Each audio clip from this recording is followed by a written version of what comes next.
Olá, seja muito bem-vindo ou muito bem-vinda a mais uma aula de Direito Penal. Eu sou o professor Paulo Henrique Helene e nesse encontro nós vamos estudar a Lei Maria da Penha, sobre a perspectiva da jurisprudência do STJ. Ao todo, nós vamos estudar nesse encontro 10 teses jurisprudenciais fixadas pelo Superior Tribunal de Justiça a respeito dessa lei tão importante que visa, sem sombra de dúvidas, proteger a mulher vítima de violência doméstica ou familiar. Então, a partir de agora, nós vamos pegar e verificar a primeira tese fixada pelo STJ, que tem um estreito laço com os primeiros artigos da Lei 11.340, a famosa Lei Maria da Penha. Então, confere comigo aqui a primeira tese, então, fixada pelo nosso Tribunal Superior.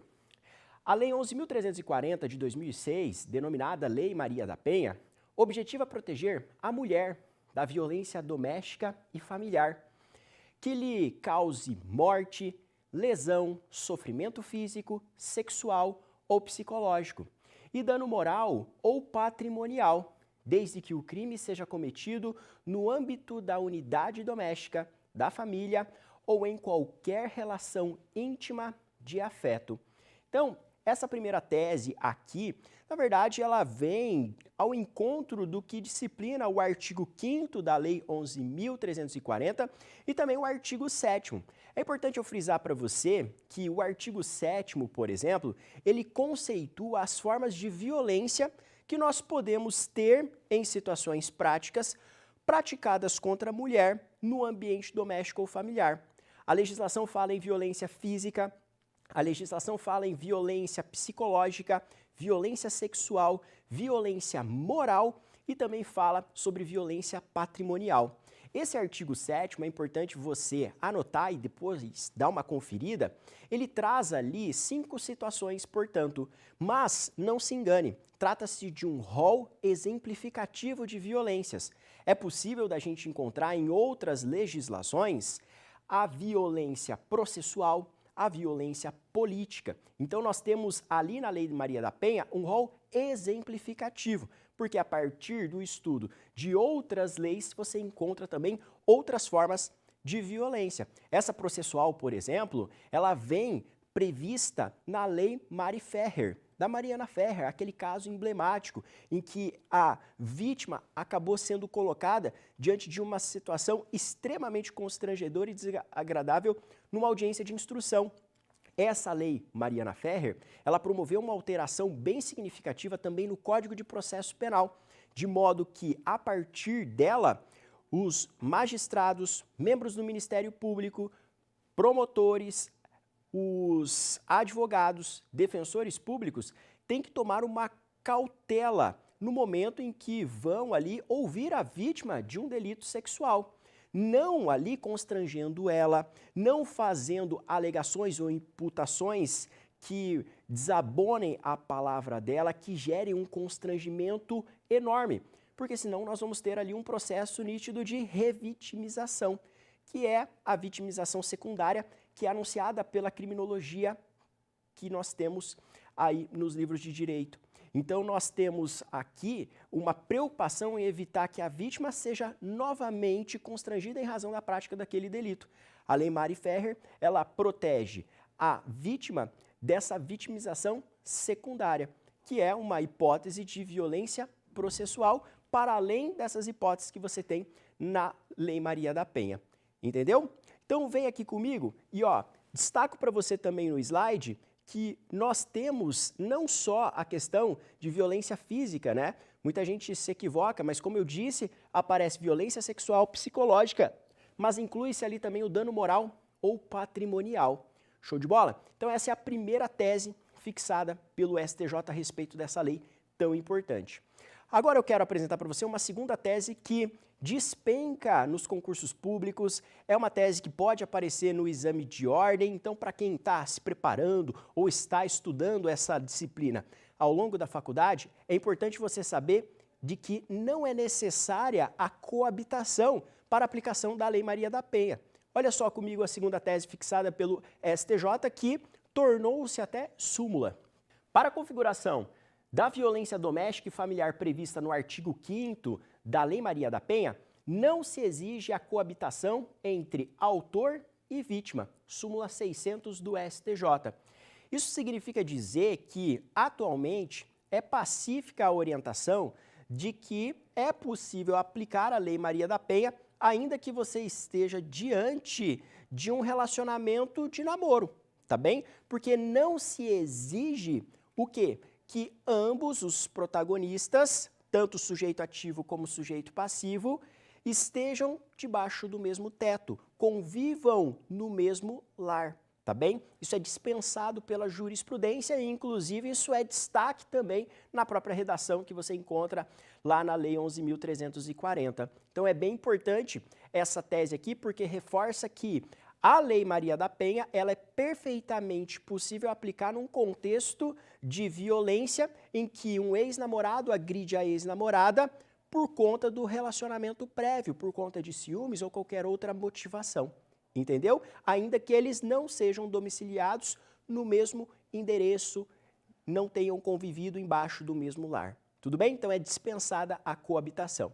Uma outra tese também que eu quero destacar para você, em terceiro lugar, é a seguinte: a agressão do namorado contra a namorada, mesmo cessado o relacionamento, mas que ocorra em decorrência dele, está inserida na hipótese do artigo 5º, inciso 3º da Lei 11.340 de 2006, caracterizando a violência doméstica. Então você vai perceber aqui comigo que essa terceira tese vai reforçar a nossa segunda tese, de que é dispensada a coabitação. O STJ entende perfeitamente possível a aplicação da Lei Maria da Penha nesse tipo de contexto. E não só naquele típico caso onde você tem um marido violentando a esposa ou um companheiro violentando a companheira dentro de uma união estável. Perfeito? Então é perfeitamente possível a gente trabalhar com a Lei Maria da Penha nesse contexto aqui também. A próxima tese, a quarta tese que eu te apresento nesse encontro, é a seguinte, que é inaplicável o princípio da insignificância nos crimes ou contravenções penais praticados contra a mulher no âmbito das relações domésticas. Inclusive, esse entendimento foi cristalizado no enunciado da súmula 589 do STJ. Então veja aqui comigo, cogitar a aplicação do princípio da insignificância não dá no âmbito de crimes ou contravenções praticados com violência contra a mulher, nesse contexto que a gente está abordando. Lembra que o princípio da insignificância, ele decorre do princípio da intervenção mínima, que o direito é fragmentário, que o direito é subsidiário, mas uma coisa que você tem que ter em mente aqui é que ele não é compatível com esses delitos aqui dessa natureza. Então o juiz não pode, por exemplo, identificando ali a lesão provocada na vítima, falar: ó, essa lesão é irrelevante, é insignificante, nem sequer provocou um abalo relevante à integridade física da vítima.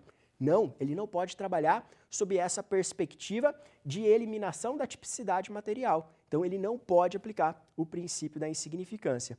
Tudo bem? Inclusive, aqui no canal nós temos uma aula específica sobre 20 teses do STJ a respeito do princípio da insignificância. Vou deixar um card aqui relacionado para você acessar essa aula posteriormente. Vem aqui comigo e olha só a quinta tese. Não é possível a aplicação dos princípios da insignificância e da bagatela imprópria nos delitos praticados com violência ou grave ameaça no âmbito das relações domésticas e familiares. Essa quinta tese tem toda a vinculação com a tese anterior, mas aqui apareceu um elemento novo, bagatela imprópria. Como assim, professor, bagatela imprópria? Bagatela própria ou insignificância é a hipótese em que você tem um fato ali materialmente irrelevante. Então você tem a aplicação do princípio da insignificância porque não houve um abalo significativo ao bem jurídico. Então aquela circunstância já nasce indiferente, não é relevante ali para a tutela penal. Então desde a origem já é insignificante. A ideia da bagatela imprópria é o contrário. A ideia da bagatela imprópria é de que o fato ele nasce relevante, mas apenas se torna insignificante frente às circunstâncias do caso concreto. A pena torna-se desnecessária. É possível a gente cogitar, por exemplo, bagatela imprópria como uma hipótese de perdão judicial, num caso, por exemplo, que um pai, por exemplo, está conduzindo o veículo automotor não toma a devida cautela, acaba se envolvendo num acidente de trânsito e o filho morre nesse acidente de trânsito. Essa dor do pai frente à perda do ente querido é muito maior do que qualquer sanção que possa ser imposta pelo juiz. Então, nesse caso, você aplica o princípio da bagatela imprópria. O perdão judicial, como eu mencionei, seria um exemplo previsto no Código Penal da aplicação desse princípio, onde você reconhece que foi praticado um fato relevante, mas pelo contexto a pena é desnecessária e insignificante. Isso nós não podemos também cogitar no âmbito aqui de proteção da Lei Maria da Penha. Se você tiver a prática de crime violento nesse contexto, não dá para cogitar nem bagatela própria, nem mesmo bagatela imprópria. Isso que você tem que ter em destaque aí no seu caderno, ok? A próxima tese que eu quero destacar para você, sexta tese, é que a ação penal relativa ao crime de lesão corporal resultante de violência doméstica contra a mulher hoje é pública incondicionada. Inclusive, esse é o entendimento que aparece ali na súmula 542 do STJ. Antigamente havia uma discussão, qual que é a ação penal no caso de lesão corporal praticada contra a mulher nesse contexto aqui. Mas o STJ acabou adotando a seguinte posição: em todo e qualquer caso de lesão corporal, ainda que seja leve, nós aplicamos a regra de que a ação penal será pública incondicionada. Isso significa dizer que está dispensada a representação da ofendida.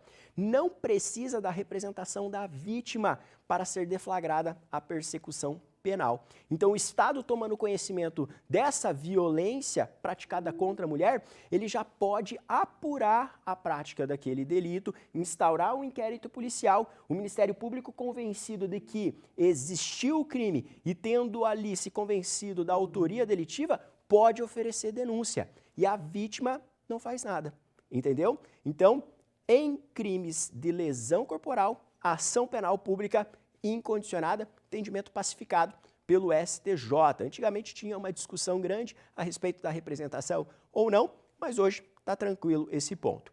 A próxima tese aqui, sétima tese, ela vai dizer respeito ao seguinte: nos crimes praticados no âmbito doméstico e familiar, a palavra da vítima tem especial relevância para fundamentar o recebimento da denúncia ou a condenação, pois normalmente são cometidos sem a presença de testemunhas. O que quer dizer isso?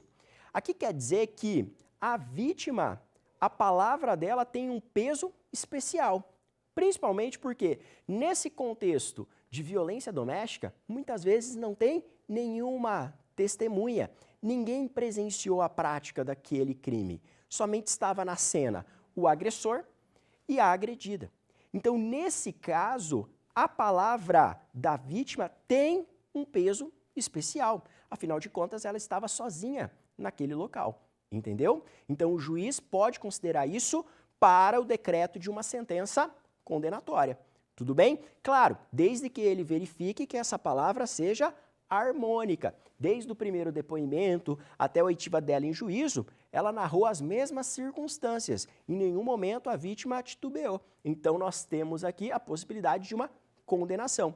Inclusive, esse mesmo raciocínio, por curiosidade, vale para os crimes sexuais, porque muitas vezes você tem hipóteses na prática, infelizmente, de crimes de estupro, em que só a vítima está lá. E você não tem nenhuma outra testemunha no caso.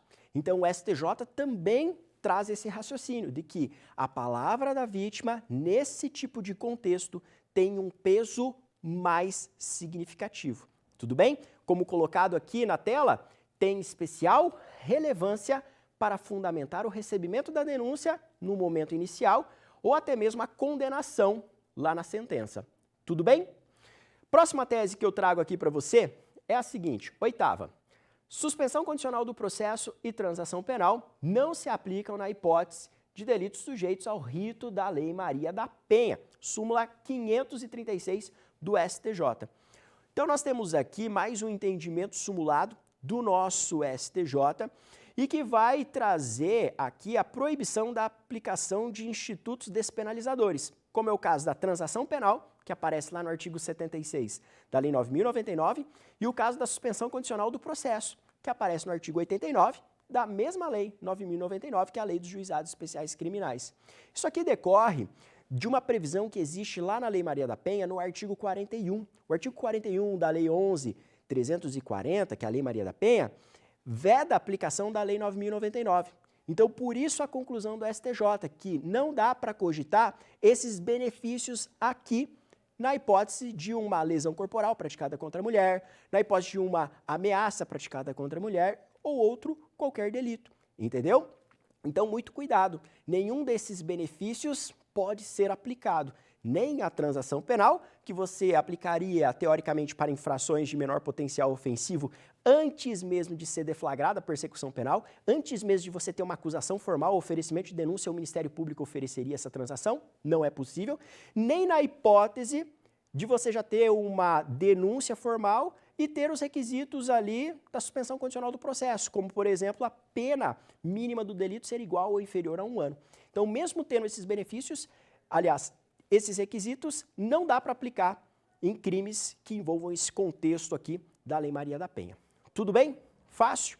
Ah, e toma cuidado com uma possível pegadinha aí para quem vai fazer, por exemplo, prova. Suspensão condicional da pena, que é o sursi, que aparece lá no artigo 77 do Código Penal e seguintes, aí dá para cogitar. O que é vedado aqui é a suspensão condicional do processo, tá bem? Sursi, suspensão condicional da pena, que é um benefício que aparece só lá na sentença para evitar que o agente venha cumprir uma pena de curta duração, isso dá para cogitar. Agora, a suspensão condicional do processo, não. Então, atente-se para esse detalhezinho. Show? Bom, a nona dica aqui, que é tese do STJ, que eu trago para você ter aí anotado, é a prática de crime ou de contravenção contra a mulher nesse contexto de violência ou grave ameaça no ambiente doméstico e da incompatibilidade disso com a substituição da pena privativa de liberdade por restritiva de direitos. É o autor da súmula 588. Então, prática de crime ou contravenção contra a mulher com violência ou com grave ameaça impossibilita a substituição da pena privativa de liberdade por restritiva. Olha só que importante isso em termos de fixação da pena. Quando você estiver calculando a pena, passando pelo processo de dosimetria, que nós temos inclusive aulas aqui no canal que detalham todo esse processo, ao final você vai chegar num numeral, que será a nossa pena definitiva. Então, passou pelo critério trifásico, temos a pena definitiva. Com base nesse resultado, teoricamente, a gente poderia cogitar a substituição dessa pena privativa de liberdade por restritivas, se satisfeitos os requisitos do artigo 44. Então, que essa condenação, por exemplo, não seja superior ali a 4 anos, o crime não envolva violência ou grave ameaça contra a pessoa, o agente não seja reincidente, a substituição seja adequada e suficiente para a reprovação dessa conduta criminosa. Então, é isso que basicamente você tem lá no artigo 44. Acontece que não se pode cogitar isso no âmbito de crimes ou contravenções praticadas contra a mulher. Então, muito cuidado com isso. Esse benefício teórico de substituição da pena privativa de liberdade por restritivas de direitos, como, por exemplo, prestação pecuniária, prestação de serviço à comunidade, não é possível, tá bem? Então, súmula do STJ, súmula 588, para você ter aí também guardado no seu material. Extremamente importante quando a gente pega e estuda essa parte de aplicação da pena. E a última tese que eu trago aqui, da Lei Maria da Penha, é a seguinte, para a gente fechar esse nosso encontro com chave de ouro. As medidas protetivas previstas na Lei 11.340 são aplicáveis às minorias, como transexuais, transgêneros, cisgêneros e travestis, em situação de violência doméstica, afastado o aspecto meramente biológico. Lembrando que todas essas teses, elas estão referenciadas aqui nos slides, né? Se você quiser ratificar, confirmar esse entendimento, basta consultar esses julgados que estão aparecendo aqui nos slides que eu projetei para você. E, inclusive, isso foi julgado pelo STJ, é uma questão extremamente importante, porque o STJ está falando que a proteção dada pela Lei Maria da Penha não diz respeito ao sexo feminino. e sim ao gênero feminino, que é algo maior, mais amplo, não limitado tão somente a um aspecto meramente biológico. Há vários precedentes, inclusive considerando mulher trans como sujeito passivo da Lei Maria da Penha, tá? É perfeitamente possível que mulher trans seja ali vítima de um crime dessa natureza que a gente está estudando. E perceba, o STJ ele vai por uma linha de abordagem de gênero e não sexo meramente biológico. Isso é algo muito importante, essa forma como se tem se inclinado a jurisprudência no âmbito de proteção da mulher vítima de violência doméstica ou familiar. Então, essas seriam as 10 teses a serem tratadas nesse encontro. Espero que você tenha gostado desse vídeo. Não deixa de esmagar um like aqui, deixar um comentário registrado, uma sugestão de novo tema para a gente tratar aqui no canal. Um forte abraço e até uma próxima.